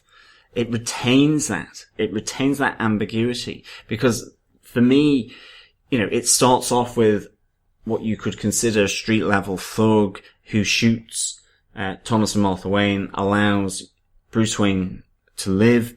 And that's the same premise as Tim Burton's Batman, that it was a lone gunman. Now in this case, he ultimately becomes the Joker in Tim Burton's Batman. Yeah. In this, and you see his face. In this case, he's got a mask on, a balaclava, you don't know who it is, but there is something else there because of the shiny shoes, that it's maybe a contract killer, that someone has been asked to assassinate Thomas and Martha Wayne, to kill them off from a higher level. And that sort of expands, increasingly into, is it Fish Mooney and Carmine Falcone, that grouping, that it's them. And then you realize that they're framing Mario Pepper, who is a street level runner and thug for these people, yet he has no shiny shoes. Mm-hmm. And in that whole scene between Jim Gordon and Carmine Falcone indicates that, as you said, we don't want this chaos that would come from that. We need it to be resolved. That's why we did the plant. It wasn't to protect ourselves, because we aren't involved in this. At least as far as he knows, he made no order to kill Thomas and Martha Wayne. Mm-hmm. But there's an element that it is, and could be a street level thug again. But there's this little bit of ambiguity because of the shiny shoes. Yeah. So shiny shoes are incredibly important. Apparently. I like the little... Potentially. Maybe. So if there's ever a focus on someone's feet and they've got shiny shoes on, watch out. Yeah. Keep an eye on it. We haven't seen Butch Gilzean's feet, have we? Not yet. Anyway, I like the little kiss off, I suppose you'd call it, the little kiss off line from Falcone at the end. It's an Italian phrase, which is in bocca al lupo, which I had to look up, obviously, because my Italian's not that good. But essentially it generally means, it can mean good luck, fingers crossed, break a leg, but the literal translation of it is essentially, it's in the wolf's mouth, essentially, is the way it can be another translation of it, which I really like. He's essentially said to Jim, after having this confrontation with him, he's essentially saying to him, you're now in the wolf's mouth. Right? So, which I really like the idea. Essentially, the next scene is that Cobblepot's been taken by Falcone's men and given to Jim to prove his worth, to essentially say that he has to kill Cobblepot to prove that he's on plan. Yeah, he understands the order of this city, mm-hmm. of Gotham. And it's a really, again, excellent scene. It's the tense struggle of someone fighting to stay alive. Yeah. Thinking that they are about to get a bullet in the head. Yeah. And someone then in the form of Jim Gordon, who this goes against everything that he knows, even though and you have that reference of, you've killed before, Harvey tells him, mm-hmm. You were in the army. Jim says that was war. Harvey Bullock comes back and retorts, this is war. But for Jim, this is a different sort of war, and it should be one where you arrest first and shoot later, or only when necessary. And in this case, this is totally against, or appears at least to go against what he believes. But Jim Gordon at this moment is very much getting immersed into that real muddy, murky, relationship between criminals and then the police and detectives. It's really only when Harvey says to him that by killing Cobblepot, he's saving the lives of not only Jim Gordon and Harvey Bullock, but also of Barbara Keane. I feel that's the piece that just kind of pushed him over the edge. He's essentially being told that all three of them will be murdered. Carmine doesn't care how many people he kills. This is for you to prove yourself. I think he's pretty close to pulling the trigger. Do you know that? I really do think that the scene is played out that Jim is very close to pulling the trigger, and it's almost a last-second decision to release Cobblepot and not kill him. Absolutely, yeah. And I think then, this, for me, the dialogue coming from Oswald Cobblepot as he's being backed towards the river by Jim Gordon, where, he sees chaos coming, I can see it. It's my talent. That there's a rivalry coming, and it comes back to Carmine Falcone's discussion and conversation with Jim Gordon. It's like, for me, it asks the question, who are these rivals of Carmine Falcone? Mm-hmm. Is it Maroney? Is it Fish Mooney? Is it indeed Oswald Cobblepot? Are these the rivals that Oswald is talking about? These other criminal mobsters? Yeah.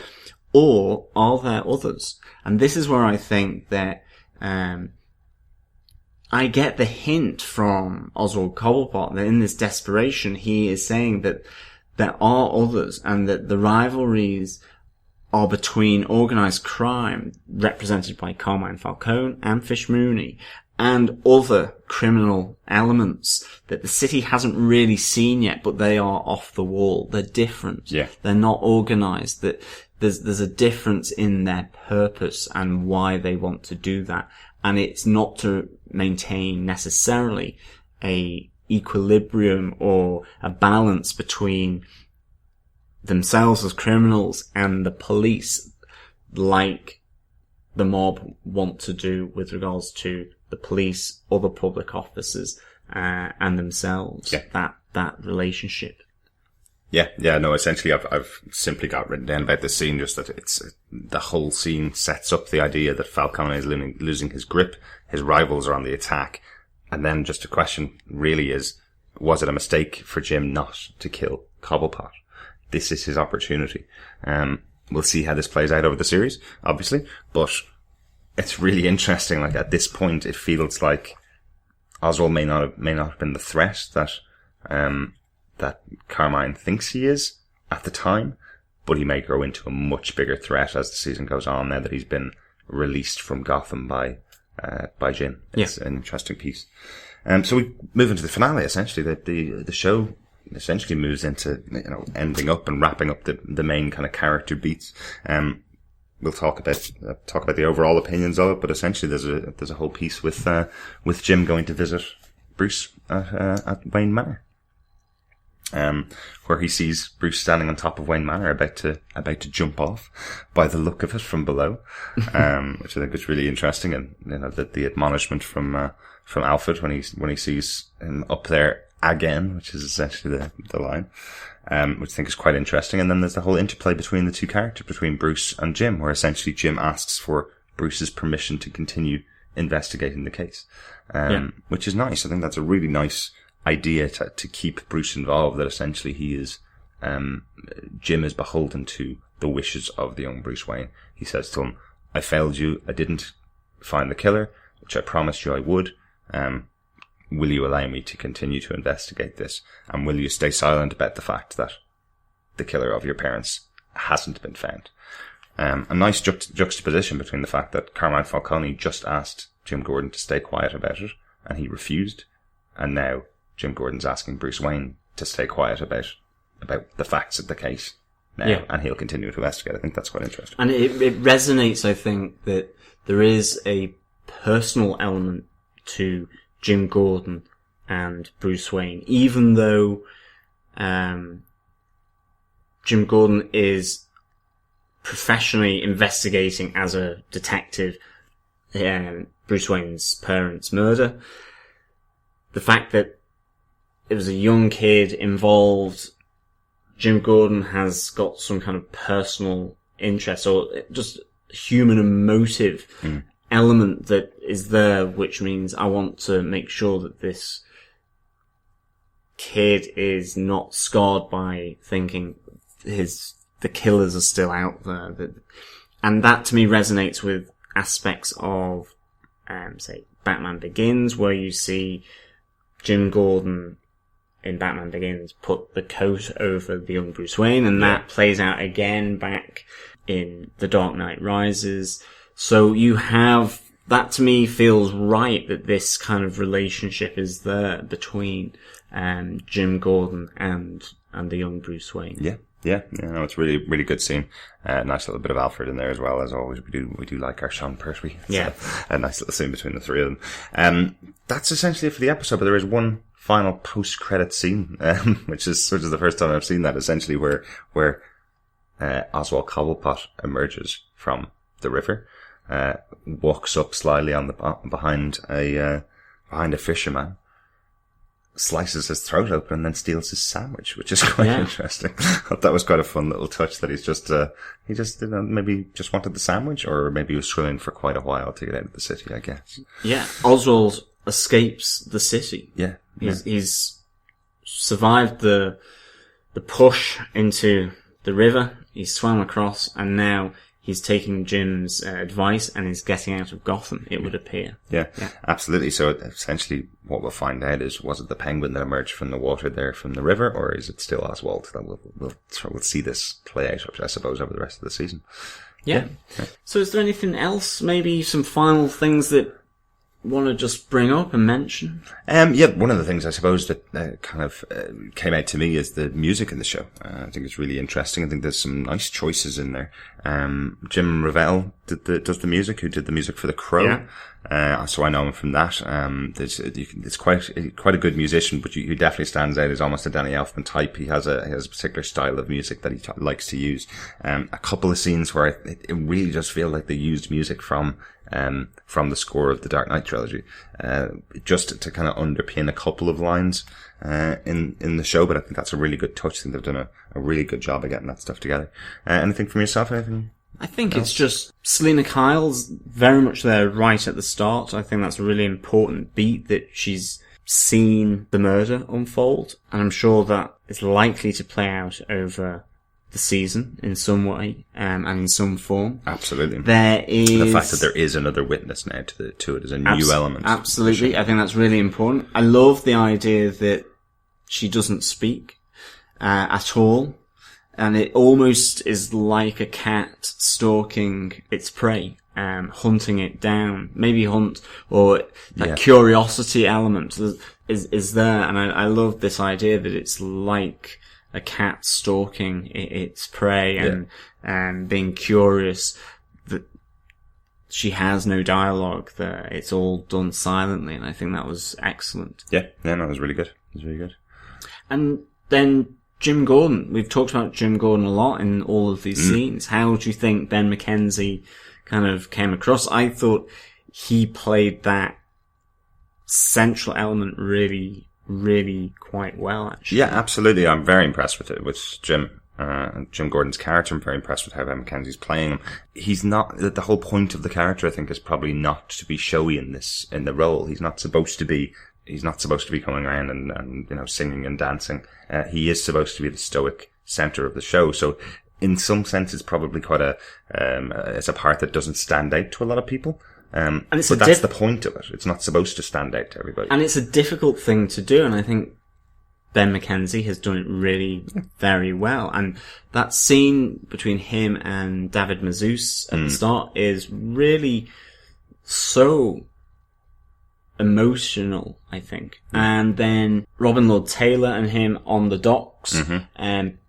Again, really that conflict as to what he's going to do is so evident on Ben McKenzie's face, and the role that he produces there is really good. I thought he did really well with the role of Jim Gordon. Yeah, definitely looking forward to seeing what he has. I think we can move on. Yeah. So we got some feedback for the pilot episode already, which is great. I know a number of our American listeners have seen the show a couple of weeks ago, so they've been nice enough to send us in their feedback on the pilot, so we can have it ready for the first episode, which is great. Our first piece of feedback is from Scott Fisher, and he says, I only recently found your podcast, and I've gone back and listened to certain episodes, but not all. I probably never will listen to them all. However, the ones I have listened to, I have loved. Some quick thoughts on the first episode. This is a really nice setup episode to introduce the main characters and relationships among those characters, as well as some plot points for the season to build on. Of all the different ways that they've shown Bruce's parents dying in both film and comic, this one has the most emotional punch, and I felt like you could really feel the trauma that Bruce felt that leads to him becoming a Batman. Even later in the episode, you could see that Bruce had changed. The Bruce at the end of the episode was a very different one than the one that walked into the alley with his parents.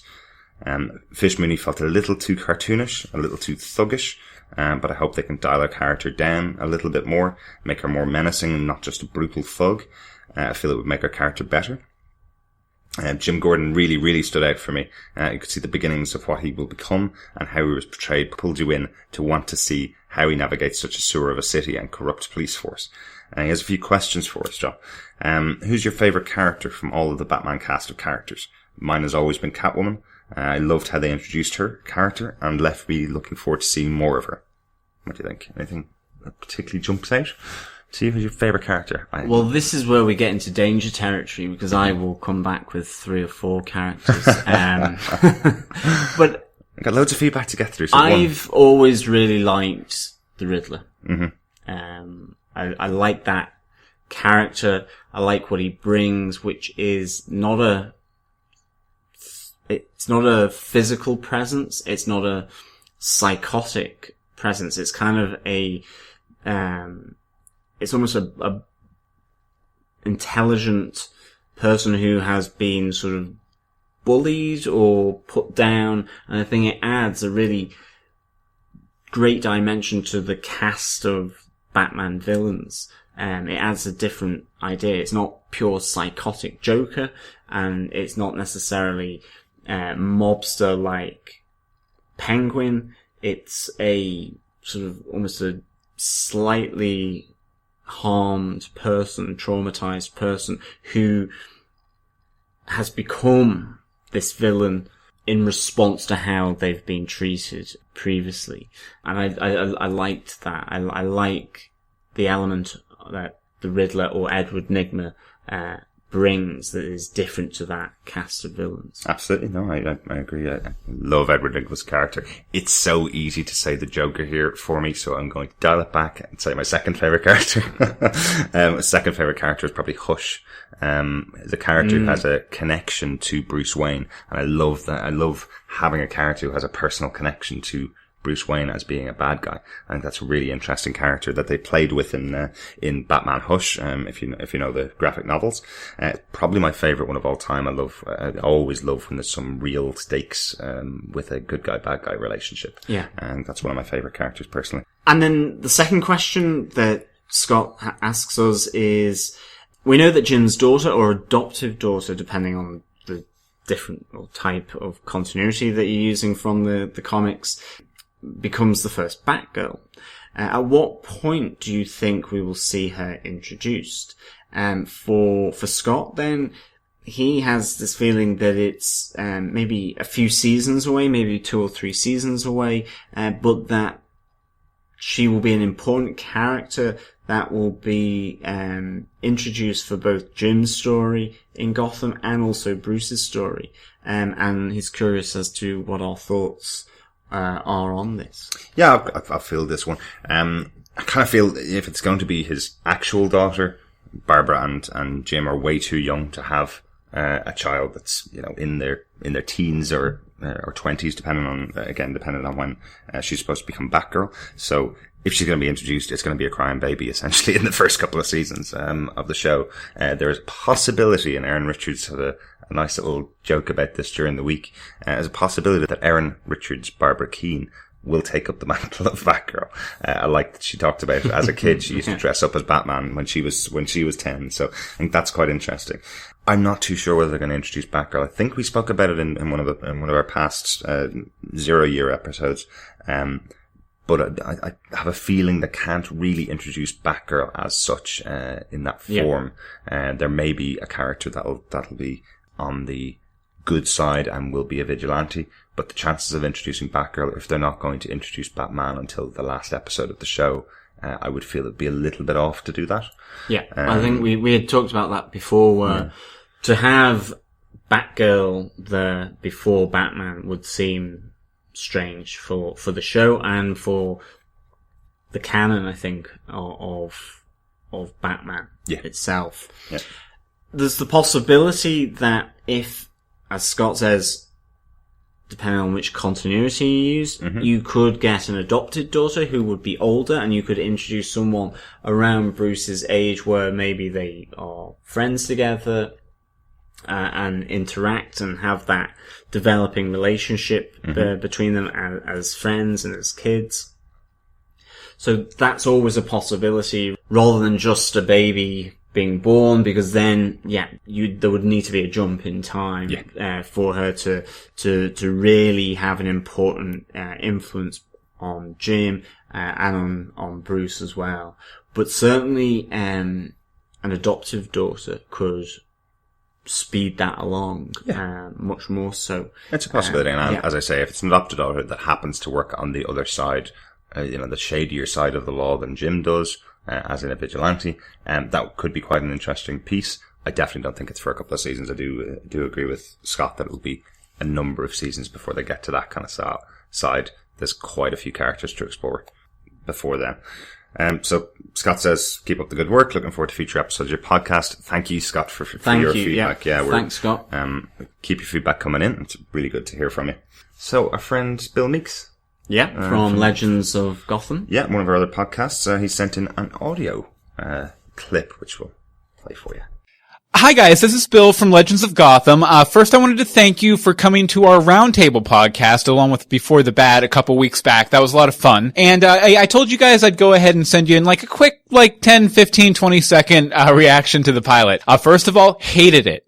No, I'm just kidding. I absolutely loved it. I did think that the first 15 minutes felt almost like a piece from another work, but once it really got cooking, it was really, really good. I thought it felt like a modern, kind of like a live action prequel to Batman the Animated Series. It felt like it was in that kind of world, which was really cool and very appropriate with all the characters that have crossed over and everything like that. I loved all of the performances. As everyone said, the standouts really are Penguin and Harvey Bullock. We usually do an arbitrary scale rating at the end of our episodes, so out of 22 pairs of shiny shoes, I give this one 20, because there's always room for improvement. Thanks, guys. Hope you enjoy the episode when you get to see it. Thanks, Bill. Yeah, I mean, certainly we also loved all the performances, and certainly Robin Lord Taylor as Oswald Cobblepot and Donal Logue as Harvey Bullock are certainly huge standouts there for the show. Again, I think we said Ben McKenzie. You look at the quality of his acting as being that stoic counterpoint to maybe some more of the madness that you get from the heightened villains is really good. You have sort of the younger cast really being incredible. I mean, David Mazouz in particular delivers quite an emotional punch right at the start. You have Ivy Pepper, really subdued levels of help, get me out of here, but it just leaps off her face when Jim Gordon comes to Mario Pepper's house during that investigation. Really good acting, and then you have kind of the silent acting and physicality there of Cameron Bickendova as the young Selena Kyle too. So there's a whole load of performances there, and I think this show actually is underpinned by some incredible cast members. Yeah. Because with Victoria Cartagena and with Andrew Stewart Jones, along with Erin Richards as well, these cast members are really strong performers and are delivering really great performances as well all the way through. And I can't wait to see more of that, because so far it's been solid. Yeah, absolutely. Let's not forget John Dolan's performance as Cameron Falcone, and he swoops in and has an amazing scene right there that's really good. Adds a lot of gravitas to the episode. Yeah, definitely. And a bit like as Scott Fisher was talking about Fish Mooney's character, and to make her more menacing, John Doman just menaced his way onto the screen in such a great way that I thought that was a great, and also a really, for my part, a crucial scene within the entire episode. I was going to say movie then. I mean episode. It did feel like a movie. Yeah. So thanks very much, Bill. That's really good for your feedback. I love your rating, 20 shiny shoes out of 22. That's very fun. Well, we had the Batarangs and the Sheriff Stars and so on. So maybe the shiny shoes, we can give our out of 5 shiny shoes. Out of 5 shiny shoes. Shiny shoes. I'm going to get that wrong at some point. Shiny shoes. Definitely stop saying it, or else you will get it wrong. Out of 5 shiny shoes, so there's one pair that aren't matching. Is that the point? Yeah. Okay. Great. Someone with only one leg. And one foot. I'm not going to give a rating. This is the first episode. There definitely is room for improvement. It is a good pilot overall. It did sell the show quite well, but it's but I'm not going to give a rating. And again, I think that's partly that aspect as to why maybe parts of it felt that it was like a different piece. Certainly, for Bill, over in the States, you probably watched episodes 2, 3, at this stage. So it could even just feel that the whole episode is slightly different in feel to some of those others as well. I can understand that, and I think that's in part down to it being a pilot. Yeah, absolutely. On to our next bit of feedback. Yeah, so our next bit of feedback comes from Kev Friel, and he provides his verdict, which is really good. Mm-hmm. This is a verdict which is very apt for a series that is going to centre around the Gotham City Police Department. Absolutely. And he goes that for him there was a lot of guessing who was who, or more like who grows up to be who. We got the Wayne family murders in there pretty quick. I haven't warmed to Gordon yet. Bullock is a shady two-faced character. Fish Mooney was fine, but in my opinion was upstaged by Penguin. Oswald Cobblepot. I really like that scrawny, snivelling, sick little guy, which is a great way of describing him. That is a really great way of describing him. In all, I'm looking forward to more.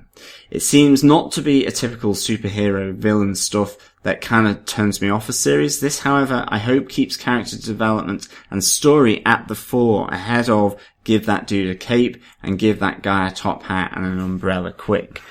So thank you very much for that feedback, Kevin. I suspect then that not your typical kind of show that you would be watching. Certainly one that would be related to superheroes or supervillains, and that actually this, whilst they are there, that's why you probably who's who, and that for part of this is really to say that, whilst a lot of us know the canon and the characters and the history of Batman and Gotham and all those different characters, there's a lot of people coming to this show who may not have that background. Yeah, no, it's great. It's really great that the show's actually bringing on some people that haven't, that don't know the full extent of the Batman universe. Nobody knows the full extent. I'll give you that as a prize, except for Jeff Johns, I think.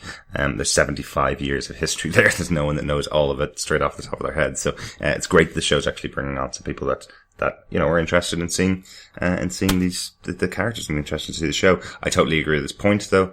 I hope that it keeps character development and story at the forefront of the show. That's absolutely what I want to see. I would much prefer a really well developed character story than just seeing somebody dress up as my favorite villain from a comic. So I'm hopeful. I think this is a really good episode to show how they can go about it. So yeah, I'm hopeful that's what they'll do. So I agree with Kev. Absolutely, and I think from the scrawny, sniveling, sick little guy that is Oswald Cobblepot, we now know he's left Gotham. it'll be interesting now to see how that plays out in the next couple of episodes. How long is he away from the city? How long will it take him to return? This will be really important to see how he develops, and maybe it twists him further than what he already is. So this will be interesting to see, and that is the kind of character development that we probably want to see too. Absolutely. And our final piece of feedback comes from Matt, from the Marvel Cinematic Universe podcast. So cross borders, to the DC side. Thank you, Matt. I've really been enjoying the podcast. Can't wait to hear your take on the first episode. So you've just heard it, Matt. Send us your feedback afterwards. My review of the show is a little mixed. I loved Gordon's storyline. The last scene was so badass with him threatening Oswald. It was a better Batman moment than most I've seen on screen. I was a little disappointed in how they handled young Bruce. If they're going to make the inciting moment of the show his parents' death, I wish they'd done a little bit more to make us care about him or his parents beforehand. I understand they couldn't spend too much screen time with his parents, but I just felt like the only reason to care was because it was a classic Batman moment. I don't want to see them leaning too hard on that type of crutch over the course of the show. Rest of the show is pretty spot on, though. I really think the show is going somewhere cool. I think that's a good point, actually. It didn't really cross my mind at the time when I was watching it. Unlike Matt, it didn't take away from my enjoyment of the show. But I do think it's a really good point that you don't see anything at all with Bruce and his parents.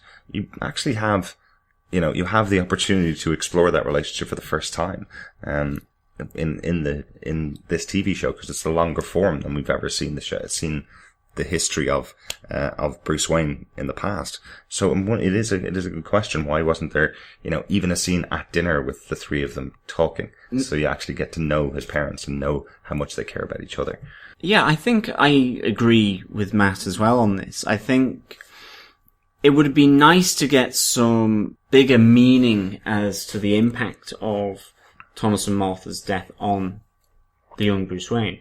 Having said that, I actually thought the shock element and the trauma element of someone being killed in front of you, in particular your parents, I thought David Mazouz did that absolutely brilliantly. No question. But maybe this is something that, rather than having 1 or 2 or 3 episodes where Thomas and Martha are alive and you get snippets of them, maybe this is something that you could do a backstory episode on, or you could do various flashback elements over the course of the season that build a picture in the mind of the audience of Bruce's relationship with his parents, and maybe it would work well like that. Yeah, totally agree. It is absolutely a possibility. I'm hopeful. I'm not a huge fan of flashbacks and very overused flashbacks. I'd be hopeful that they do maybe a good long scene or a good long couple of moments where Bruce is remembering what happened in the past, or maybe there's a much longer full episode about it rather than it being just a flashback and a dream sequence or whatever it may be. I'm kind of hopeful that they'd go a bit deeper with it because they have the time to do it, essentially. I think that could be quite interesting. But again, Matt, thanks very much for your feedback. Yep, thanks, Matt. One more piece. We did get an iTunes review from the Fish76, so Fish Mooney's on our tail, I think, which is really nice of you. Thank you very much for your iTunes review. It's really nice to get them, and it does help people find our show. Now that we've been able to review the pilot, hopefully we'll get a few more people checking out for the show, for the podcast on iTunes. So the more feedback you can give us on there, the better. It'd be great. If you want to contact us with your feedback about the pilot or about the second episode, we should be recording that podcast just after the episode is aired in the UK on Monday the 20th of October. Send your feedback into feedback@gothamtvpodcast.com. Absolutely. You can also leave any comments, any feedback on Gotham TV podcast handle on Facebook, on Twitter, on Google+, any of those different social media. If you want to do a build it, you can record your thoughts, attach them to an email and send them into feedback@gothamtvpodcast.com, and we'll play any thoughts that we get. We'll play them in the next episode. Yeah, absolutely. So thanks very much for joining us. Next time is episode 2, Selena Kyle, where we might actually get some discussion from Cameron Beacon-Dover. Yeah, I mean, really looking forward to seeing the next episode now. I think just to see how it builds and how the show develops from this really strong opener. So thank you so much for listening, and we will be back with episode 2, just after the 20th of October. Absolutely, yeah. Looking forward to it. And we will leave you with these fine words from John Dolan's Karma Falcone. Thanks. In boca al lupo. And just one of the other points I wanted to make about it, they've reported a number of downloads that have happened for the show. So the number of people that have downloaded illegally the show. It's about 1 million downloads that have happened. In 12 days, I think was the stat they were given. So in 12 days, 1/12 of the people that watched it watched the show over the course of 4 days, over 12 days. Anyway, we'll edit that out because that's completely. There you go. Start again. Maths was never his strong point. Hilarious.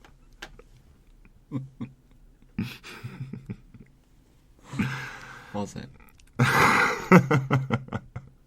Yes, maths is absolutely my strong point. So it's been estimated that there was about 1 million downloads of the pilot over the course of a 12-day period. So, 4 times the amount of time. God, I can't get my maths right at all. So apparently they've talked about the number of people that have downloaded the show, and they've said that 1 million people downloaded it over the course of the first week or so.